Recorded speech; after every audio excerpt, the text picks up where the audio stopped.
গরম আমাদেরকে মানে গরমে আমরা দম আটকানোর মতো অবস্থা, টিনের ঘর, কোনো সিলিং নাই, আমরা হয়তো কোনো গাছের নিচে যে বসছি, একটু হা হতাশ করছি, তখন ওই চরের মানুষই আমাদেরকে হাত পাখা দিয়েছে, আমাদেরকে বসার জন্য বেঞ্চ এনে দিয়েছে, বাসা থেকে একটা ছোট চৌকি এনে দিয়েছে, শীতল পাটি এনে দিয়েছে, বলেছে আপু শীতল পাটির উপরে বসেন, ভালো লাগবে। আসলে প্রত্যেকটা ক্যারেক্টারই তো মানে আলাদা হয়, আমরা আলাদাভাবে ওটাকে পোর্ট্রে করতে পারি কিনা ওইটা আর্টিস্টের কোয়ালিটি। তো আমি চেষ্টা করেছি, আমি সবসময় একটু চ্যালেঞ্জিং চরিত্রে কাজ করতে বেশি পছন্দ করি। আপনারা জানেন আমার ক্যারিয়ারের শুরু থেকেই মানে গতানুগতিক ইয়ের চেয়েও একটু, যখন একটা সিনেমা করি একটু ভালো গল্প পেলে ওইটাতে একদম খুব চেষ্টা করি চরিত্রটাকে ফুটিয়ে তোলার জন্য। এখানেও এরকম একটা চরিত্র প্লে করার চেষ্টা করেছি। সুজলা আমার চরিত্রের নাম, সুজলা দেবী। ওর একটা মেয়ে আছে ছোট। যাপিত জীবন আসবে খুব শিগগিরই, যাপিত জীবন নিয়েও হয়তো আপনাদের সাথে আমার খুব শীঘ্রই দেখা হবে। আর একটা ওয়েবের কাজ চলছে, এখনো ওটা অ্যানাউন্সমেন্টে যাচ্ছে। মানে আমার কাছে মনে হয় কোন একটা চরিত্র ধারণ করার জন্য পরিশ্রম খুব বেশি একটা করতে হয় না, যেটা করতে হয় ওই চরিত্রের, মানে আমরা তো পোর্ট্রে করি সব আমাদের আশেপাশের চরিত্রগুলাই। তো আমার কাছে আমার মানে এটা হয়তো বা আমার নিজের মানে একদম সেলফ মেড একটা ট্রিক্স, সেটা হচ্ছে আমি যেটা করি, আমি কস্টিউম পরে আমি সারাক্ষণ ওই চরের মহিলাদের সাথে গুটগুট করে গল্প করতাম, ওনাদের সাথে গল্প করতাম, ওনাদের কয়টা ছাগল কয়টা গরু, হাজব্যান্ডের সাথে ওনাদের কেমন সম্পর্ক, কী নিয়ে ঝগড়া হয়, কী নিয়ে ঝামেলা হয়, কি কি রান্না করে। মানে যেটা বেশিরভাগ সময় যেটা হইতো যে আমাদের দুপুরে লাঞ্চ করতে অনেক দেরি হয়ে যেত, লাঞ্চ আসতেও দেরি হয়ে যেত, কারণ রান্না হয়তো প্রায় 20 কিলোমিটার দূরে। ওখান থেকে ইয়ে করে ভ্যানে করে ঘাট পর্যন্ত এনে, ঘাট থেকে প্রায় 10 মিনিটের মতো মাথায় করে এনে, তারপরে নৌকায় উঠায় ওই ট্রলারে করে চরে এনে, চর থেকে আবার 15 মিনিটের মাথায় করে ধরে ওই মানে বেইজে পৌঁছাইতো। তো ক্ষুধা লেগে যেত খুব, এবং খুব কষ্ট হইতো। তখন যেটা হইতো, ওই পাড়ার মহিলারা যে যার বাসায় যা রান্না করতো তাই নিয়ে বাটি সাজায়, গামলার ভিতরে ভাত নিয়ে সব বাটি সাজায় নিয়ে আমার জন্য নিয়ে আসতো। শুধু আমার জন্য না, সবার জন্য, মানে মানে যাদেরই ওদের ইয়ে হইতো। আর আমার জন্য আমি ইচ্ছা করে করে করতাম।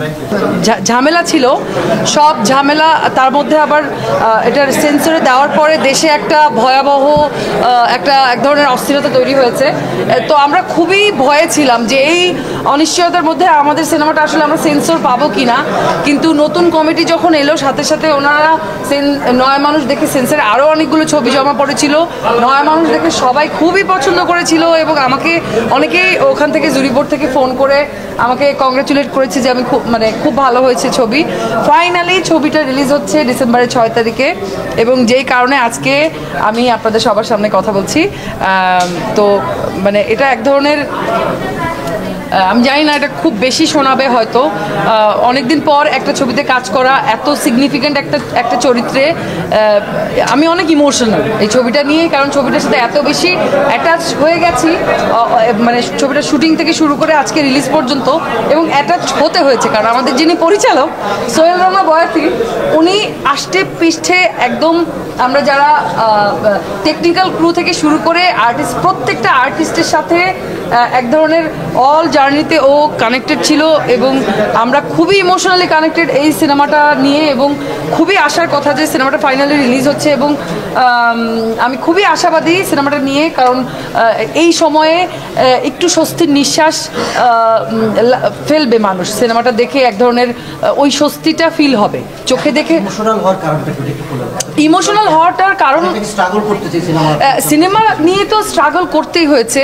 আমরা শীতরাঙের কবলে পড়েছি, মানে প্রাকৃতিক দুর্যোগের কবলে পড়েছি, আমরা সেটে ওই দুর্গম এলাকায় আমাদের শুটিং করতে যে মানে অনেক ঝামেলায় পড়েছি, অনেক মানে খুবই মানে শুটিংয়ের এনভায়রনমেন্ট এত ভয়াবহ, আমি আমার লাইফে আমার মনে হয় না যে নয় মানুষের শুটিংয়ের এক্সপিরিয়েন্স আমার যেই পরিমাণে ভয়াবহ, আমার এই 13-14 বছরের ক্যারিয়ারে কোনো ছবি, কোনো নাটক, কোনো ভিজুয়াল প্রোডাকশন শুটিং করতে যে এত সাফার করতে হয়নি। সাফার করেছি জায়গাটা যেখানে শুটিং স্পটটা লোকেশনটা ছিল আমাদের খুবই দুর্গম এলাকায় একটা চরে, মতলবের কানদীর চর, যেখানে এখনো বোধহয় ইলেকট্রিসিটিও নাই, এতদিনে মনে হয় চলে আসছে। আমরা যখন ছিলাম তখন সৌরবিদ্যুৎ ছিল। একটা ঘরে এতগুলা মানুষ, এই যে আপনারা এত বড় জায়গা তাতেও এখানে এতগুলা মানুষের অ্যাকোমোডেশন হচ্ছে না। ওখানে ছোট্ট একটা ঘর, একটা স্কুল ঘর, ওখানে স্কুল ঘরের মধ্যে আমরা ইউনিটের প্রত্যেকটা মানুষ একটা কর্নারে পার্টি পেতে, আর্টিস্টরা ওইখানেই ছোট্ট করে একটু পিঁড়ির উপরে একটু মেকআপের জিনিসপত্র রেখে আমরা রেডি হয়েছি। ওই জায়গাটা শাড়ি দিয়ে দড়ি দিয়ে ঘেরাও করা ছিল, একটা সাইডে লাইটের জিনিসপত্র রাখা, ক্যামেরার ইকুইপমেন্ট রাখা, প্রোডাকশনের জিনিসপত্র রাখা, চার জিনিসপত্র সব এক জায়গায়। চুজ করার কারণ হচ্ছে এইটা ওইরকম একটা লোকেশনের গল্প, এবং আমরা না লোকেশনটা একদম পেয়ে গিয়েছিলাম লাকিলি। এটা অল ক্রেডিটস গোজ টু বয়াতি। ও কিভাবে এই চটটা ম্যানেজ করলো পুরো চটটা শুটিংয়ের জন্য, এটা আমি জানি না, এটা ওর আমার মনে হয় এক ধরনের ওরই